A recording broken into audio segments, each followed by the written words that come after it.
Olá, meu amigo e amiga, muito obrigado por vocês estarem aqui no nosso Portal do José, iniciando mais uma semana que para muitas pessoas será decisiva em relação aos caminhos que as estão levando para as cadeias.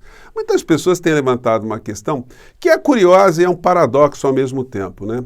Como é que, com tantos crimes que o ex-presidente da República cometeu, junto com as pessoas que estavam no seu entorno, será preso justamente pela falsificação ou por uma mera falsificação de um documento de vacina? Não é bem assim. Primeiro que não foi uma falsificação de uma nota na escola que um aluno fez, uma caderneta. Não. Nós estamos falando de uma fraude envolvendo o Sistema Único de Saúde. Nós estamos falando de uma fraude que mexeu com vacinas, com registro disso, que tem repercussões, inclusive, fora do nosso país. Para quem viaja, o nosso certificado de vacina, ele fica agora sob suspeição, isso para dizer o mínimo. Mas esse crime não exclui a responsabilidade por outros tantos crimes que o ex-presidente da República cometeu com a sua turma. É que esse crime ele está sendo processado de uma maneira mais veloz porque ele foi apresentado nesse momento. Então, a fila está andando em relação a esse crime, mas outros tantos crimes não estão excluídos e eles voltarão ao debate, voltarão à luz do dia, embora os grandes veículos de comunicação não estejam, como nunca deram, um destaque especial a tudo isso que aconteceu no nosso país, se tratando de um presidente, na época, um presidente da nação e a turma que estava no seu entorno. E as razões já comentei aqui com vocês várias vezes. Essa semana, portanto, será uma semana decisiva. Nós temos 4 depoimentos que serão prestados na Polícia Federal. O do próprio ex-presidente da República, de um ajudante que substituiu o Cid, um militar que viajou com ele para os Estados Unidos, da esposa do coronel Cid e do próprio Cid que está preso. O Bolsonaro, no meio dessa história, ele vai simplesmente alegar que não sabia de absolutamente nada, que essa turma estava viajando com ele para cima e para baixo com atestado de vacina falso e ele não teve nenhum tipo de responsabilidade nessa história. O coronel Cid vai arcar com todas as responsabilidades para si, inclusive com o apoio da sua companheira, da sua esposa. Pois bem, vou conversar com vocês sobre essas questões e nós temos outras também que dizem respeito ao governo atual, que tem que tomar uma série de providências porque a situação está se desenhando de uma maneira muito perigosa em relação à governabilidade aqui no nosso país, o futuro do Brasil. Bom, antes de mais nada, quero convidar você que está chegando agora ao nosso portal a se inscrever aqui conosco, se você não nos conhecia, seja bem-vindo, conheça também os nossos outros vídeos, compartilhe se você achar bacana, dê seu joinha, mande seus comentários. Todos os dias eu abro um chat para a gente bater um papo aqui entre 5 horas e 5 e meia. E se você gostar aqui do nosso portal e puder, se inscreva também no nosso clube de membros, que é uma forma adicional de você ficar mais engajado, você ficar mais participativo aqui nas nossas atividades, tá bom? Então, vamos seguir em frente. Gente, hoje o jornal O Globo, é chato um negócio, né? Que o jornal que é lido por um grupo muito pequeno de pessoas, né? Aborda questões com mais profundidade. Quando você vê nos grandes telejornais que alcançam a maioria do povo brasileiro, esses ficam em silêncio, esses fazem matérias absolutamente assépticas, dão notinhas, né, para dizer que estão fazendo alguma coisa chamada jornalismo, que já foi sepultado há muito tempo. Mas o jornal impresso manda essa aqui de vez em quando, né? Eles colocam com esse tipo de abordagem aqui. Trama conjunta. O título já diz muito, né? Trama conjunta. Polícia Federal vê indícios de associação criminosa em fraude da vacina de Bolsonaro e questiona a ação solo de Cid, que depõe quinta-feira. Então, a Polícia Federal, os delegados não são bobos, né? É aquilo que acontece no crime sempre, né? Toda organização criminosa, quando é desbaratada, há uma tendência, isso não é só no Brasil, isso é no mundo inteiro, da existência de uma figura que é classificada como bucha, dele assumir para si todas as responsabilidades de todos os crimes, para aliviar a responsabilidade do chefe da organização criminosa. Isso não funciona, porque quando se tem muitas evidências, é claro que tudo aquilo visava beneficiar o chefe da organização criminosa. Não adianta o Al Capone dizer que não sabia, que o ajudante dele lá lá, que um capanga dele praticava abusos, matava pessoas, o Fernandinho Beiramar dizer isso, a máfia siciliana, a máfia japonesa, a máfia russa, a máfia croata, a máfia de todos os lugares. Não adianta esse tipo de situação, porque as evidências, elas mostram quem são os responsáveis. Isso sem falar em outros tipos de organizações terroristas, enfim, de todos os tipos, né? Então, isso vai acontecer agora também.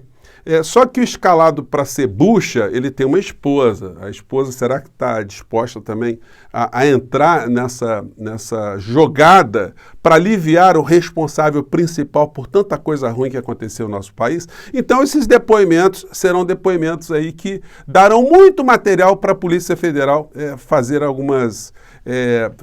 ter algumas conclusões, né? Embora a gente esteja aqui no Brasil com uma situação de uma degradação da Procuradoria-Geral da República que nunca foi imaginada por nenhuma pessoa do direito constitucional. Professor de direito constitucional, nós que lecionamos durante tantos anos, né, a gente explica para os alunos para que serve uma Procuradoria-Geral da República como guardiã dos direitos individuais, os direitos coletivos difusos da sociedade, né, melhor dizendo, como fiscal da lei, como uma instituição independente, né, e, portanto, por sua independência, com a capacidade de processar todos os criminosos, enfim, a gente ensina isso. Aí vem a Procuradoria-Geral da República e o Bolsonaro nomeia o senhor Augusto Aras e a senhora Lindora, amiga de um dos filhos de Bolsonaro, para comandarem a Procuradoria-Geral da República. E aí a gente não tem uma Procuradoria da República do nosso país defendendo os direitos sociais do povo brasileiro. A lei e a Constituição não, nós temos uma turma defendendo criminosos, é disso que se trata. PGR defendeu descartar áudios e quebra de sigilo e investigação envolvendo o gasto de Michele Bolsonaro.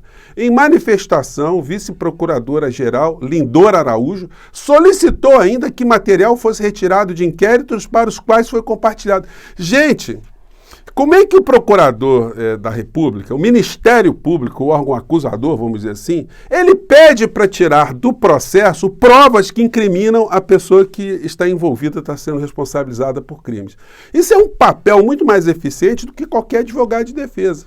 É isso que está acontecendo. Isso não é exposto pelos grandes veículos de comunicação. Você não vê uma linha sobre esse tipo de situação.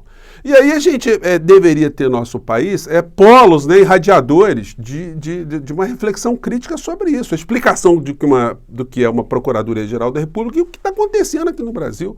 Como é que Bolsonaro escapou incólume dessa história toda. Por isso que eu sempre disse para vocês, sempre houve uma cumplicidade consciente dos grandes veículos de comunicação que nunca informaram a sociedade e esse tipo de situação que eu estou colocando aqui para vocês, né? Enfim, mesmo assim a fila está andando. Seria muito importante, né? E aí vai uma observação em relação ao que está acontecendo no governo atual. O governo Lula está muito distante da opinião pública. É sempre importante a gente salientar que o Lula não ganhou essa eleição com 90% de voto. Não, ele ganhou apertado ali. E se não houver um governo absolutamente eficaz, um governo proativo, um governo que tem apoio da sociedade, a tendência é ele sofrer cada vez mais desgastes e em pouco tempo não ter capital político para fazer mudança nenhuma aqui no nosso país. Então, a área de comunicação do governo Lula, ela precisa urgentemente convencer o presidente da República a ter um contato permanente com a sociedade, porque nós estamos reféns ainda da grande mídia aqui no Brasil. E eu vejo várias pessoas que têm canais aqui na internet a todo instante tentando explicar as coisas que acontecem no governo Lula, mas não compete aos formadores de opinião, a nós, sermos os gestores disso. O governo, o próprio presidente da República, ele tem que vir a público, tem que ajudar a sociedade a se educar, entender o que está acontecendo, denunciar esse tipo de situação, como ele fez com relação à questão dos juros, né? Enfim. Mas são questões aqui que, quando eu abordo, gente, é no sentido de ajudar a gente a ir para frente. Eu não estou querendo que o governo dê errado, mas o governo, as pessoas que estão comandando lá as estruturas desse governo, não estão atentas a essas questões. É o que a gente percebe. É mesmo na área de comunicação, mas o presidente Lula não quer fazer live agora, ele está cansado. Olha só, tem que convencer. Para isso que as pessoas que estão próximas do presidente Lula estão ali. É para ajudar, para arrastar, falar, olha, está acontecendo isso, nós estamos indo por esse caminho. Né? Então, é isso aí que está acontecendo, gente. Bom, E aí, com relação, voltando aqui aos depoimentos da semana, a gente está vendo essa situação aqui. Polícia Federal identificou depósitos de dinheiro vivo de Cid para Michele Bolsonaro. Gente, a situação que está acontecendo agora com o bolsonarismo, com essas pessoas tão próximas, as pessoas estão tentando blindar o Bolsonaro, é a seguinte, é como uma quadrilha que praticou assalto a bancos e matou pessoas, explodiu carros, explodiu caixa de caixa eletrônica, enfim, ateou fogo, fez bloqueios, enfim. E depois estão em fuga. Quando estão em fuga, aí as pessoas esperam que elas parem no sinal vermelho. Elas, quando transgrediram com tantas coisas, elas não iriam parar no sinal vermelho.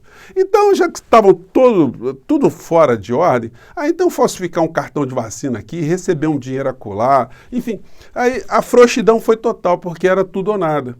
Ou se conseguia uma reeleição, usando tudo que se usou aqui no Brasil para conseguir manter esses esquemas todos, ou então a barca, quando afundasse, cada um tentaria ali salvar a sua pele da maneira que fosse possível, né? E é isso que está acontecendo. Quando eu digo para vocês aqui que nós estamos ainda com situações muito controvertidas no Brasil que precisam, no mínimo, de luzes, mais uma notícia. Revisão de sigilos de Bolsonaro aponta o uso do Estado nas eleições, diz Controladoria Geral da União. E aí tem essa matéria aqui que diz, do UOL, que informa o seguinte: desde fevereiro a pasta reavaliou 254 processos de sigilo da administração bolsonarista. Gente, 254 decretações de sigilo. Então, isso tem que vir à tona para a gente saber o que está acontecendo. Isso está em curso, então nós vamos ver muitas coisas ainda que nós ainda não vimos. Os editoriais aqui continuam a bater firme, como eu disse a vocês, que iria acontecer sempre de uma forma crescente. O editorial do Estadão. Presidencialismo de comercialização. A reciclagem do orçamento secreto para garantir apoio a projetos ruins em troca de gastos ruins expõe a hipocrisia de Lula e derruba os mitos do grande articulador e da frente ampla. Pancada vai continuar. Governo Lula nomeia ex-deputado bolsonarista na Sudene. Freire queria desesquerdizar gestão. Gente, como é que pode um cara que é bolsonarista raiz estar na administração atual? Um cara que atuou contra e de uma maneira incisiva. Então, além das críticas pertinentes, existem muitas situações impertinentes também, mas essas aí a gente não pode achar que é natural, né? E, portanto, a falta de comunicação do governo com a sociedade acaba sendo prejudicial. E mais pancadas, né?